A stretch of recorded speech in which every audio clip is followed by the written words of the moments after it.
Yo, what's up, gamers? WQ here, guys, and this is the very first video in a series of videos detailing what gameplay philosophy is, what gameplay theory is, and how to actually change your behaviors to improve your gameplay, to help optimize your gameplay so that you get better results. And you know why you get better results as well. This is under the field or branch of thinking that I call gameplay philosophy. So gamers, the very first thing I want you to do is to subscribe to this channel because that helps it grow a lot, also like this video. Now also go over to my Patreon and click the donate button. Make sure to donate to my Patreon because that helps this channel out more than anything else. Gameplay philosophy is the total branch of thinking related to gameplay, which video games and the gaming industry has the best and most absolute understanding of gameplay more so than anything else. Playing video games, it's much easier to see, perceive, and understand gameplay much more so than anything else. And this is part of the reason I believe that why people, especially young men, are so addicted to video games because of this interesting, tangible gameplay aspect that's very important in real life that is so easy to abuse and manipulate through video games. When you game, it's very easy to get back in there, start over. It's mostly mental, so the player field is a lot more balanced. So it becomes very easy to constantly try again and again, where in real life situations, if you mess up, it could be fatal or it could render you unable to compete or compete at the same level in the future.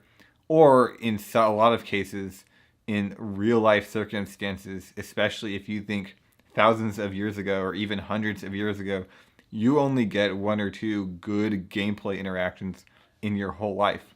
Where when you game, especially when you speedrun, you constantly are allowed to have high level, high focus, good gameplay interactions hundreds of times over.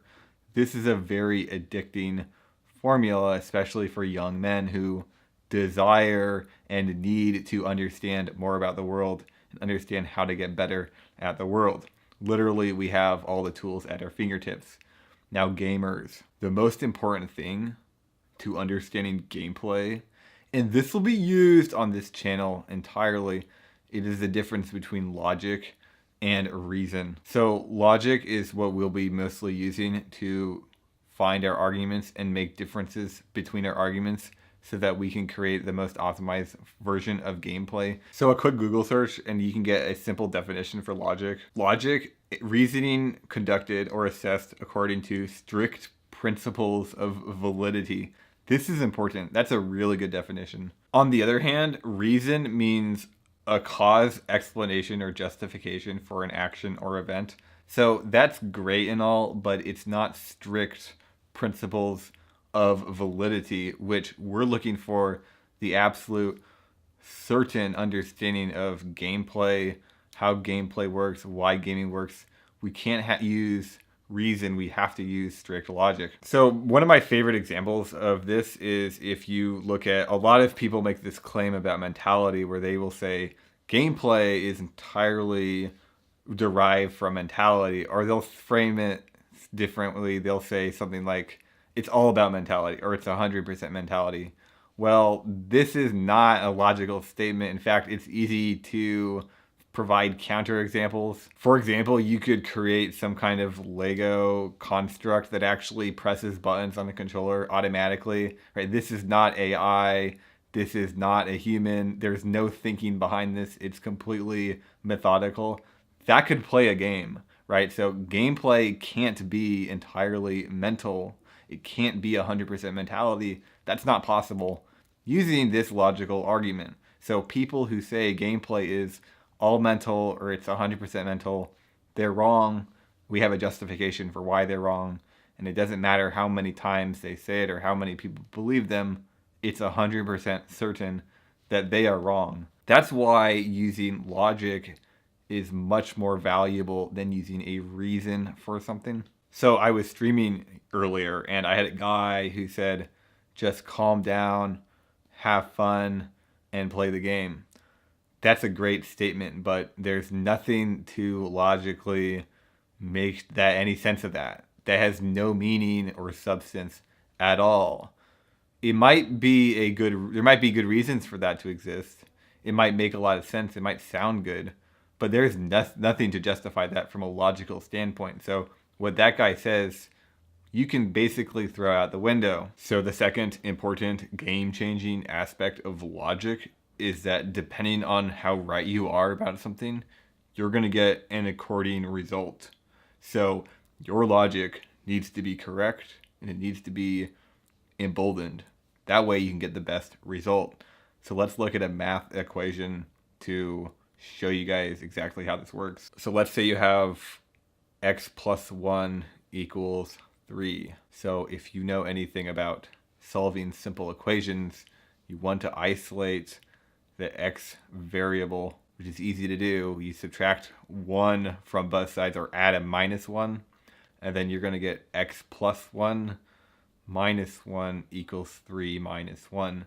Now, plus 1 minus 1 is just 0, and 3 minus 1 is 2. So you get x plus 0, which is just x equals 2. So you use logic to come to a conclusion that x actually equals 2. If you plug that back into the equation, it's 3 equals 3, which is a true statement. So your answer on this test was correct based on your logic. Now let's say you had the wrong kind of logic, or let's say you had a reason to do a behavior, but it was wrong. Let's say I said isolate the x variable, and you're like, sure. So you put the 1 on the right side. So you're trying to get the x alone. So you have x equals 3 plus 1 because you just moved 1 over to the right. What this gives you is x equals 4. You had a reason to do this. There was a justification for it, and it's almost sensible, but this isn't actually logical. And so even though you had a reason, even though you carried this out, you get the wrong answer because 4 plus 1 doesn't equal 3. That's going to give you the wrong answer, and if you do that in a game, in gameplay, you get the wrong answer, which is losing. So your primary goal in gameplay is to use logic to create optimization and to create value. Your value system for your gameplay is going to be centered around what is logically true, not what sounds reasonable, nothing that you have a justification for. None of that matters. If it's logically true, then it's good. Go with that, and you're going to start creating pathways and understandings for why things do work and don't work. Anyway, gamers, thanks for watching this video. Part 1 of the gameplay philosophy. This has been extraordinarily helpful for you guys. Make sure to subscribe to the channel, like this video, and also go over to my Patreon and donate on my Patreon. This will change your life forever. This will change your gameplay. This guarantees you exhibit better behavior in gameplay. You don't think you exhibit better behavior. You don't say the right behavior. You do the right behavior in the gameplay, and you prove it with winning. I'll see you guys later.